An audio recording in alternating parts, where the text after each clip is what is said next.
Bonjour au sommaire, aujourd'hui le sacre de Sebastian Vettel en Formule 1, l'Audi A1 e-tron en détail, la Lancia Stratos version 2010 et la nouvelle Laguna en concession.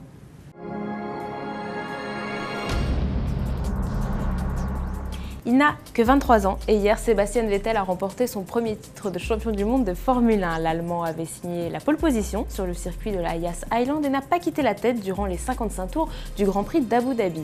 Il termine cette saison avec 256 points au compteur, soit 4 de mieux que Fernando Alonso sur Ferrari et 14 de plus que son coéquipier Mark Webber. Le quatrième larron de l'histoire, Lewis Hamilton, malgré sa seconde place sur le podium hier, ne compte que 240 points. Sébastien Vettel a été servi dans sa conquête du titre par une erreur de stratégie de Ferrari en début de course qui a coûté le championnat à Fernando Alonso.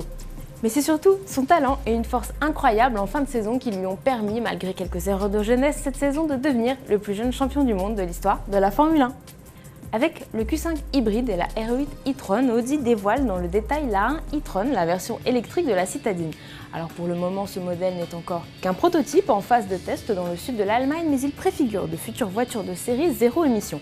Sous le capot, la citadine embarque un moteur électrique de 65 chevaux associé à une batterie lithium-ion. Son autonomie est alors de 50 km, parfait pour de petits trajets en ville. Mais pour de plus longs voyages, Audi a rajouté un petit moteur thermique de 20 chevaux qui joue les générateurs et permet alors à l'A1 e-tron de parcourir 250 km. Le modèle se reconnaît grâce à sa teinte de carrosserie inédite, Aqua Mint Pearl Effect, contrastée par des montants de porte Dark High Gloss Steel. Dans l'habitacle, cet A1 écolo conserve son équipement haut de gamme avec accès Wi-Fi, éclairage à LED ou station d'accueil pour iPhone.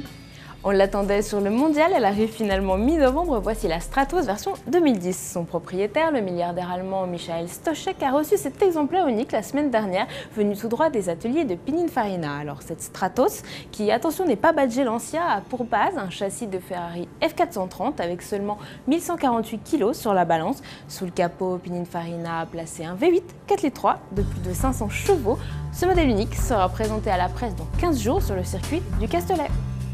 Alors que la Laguna arrive en concession ce mois-ci, Renault livre toutes les précisions sur la dernière version de sa berline. Les principales modifications se retrouvent sur la face avant avec des optiques à paupières, une calandre noire nacrée et des touches de chrome. De nouveaux matériaux et des surpiqûres envahissent l'habitacle et les feux arrière à LED sont repositionnés un petit peu plus haut. Alors la gamme a été simplifiée, articulée autour de différents thèmes, Expression, Bose, Fort Control et Initial, avec comme cœur de gamme côté motorisation les blocs diesel DCI 130 et 150. A noter que le bloc DCI 110 n'émet que 120 g de CO2 par kilomètre. Alors la Laguna 3 phase 2 est disponible à partir de 24 500 € en concession. Allez, à demain sur autoplus.fr.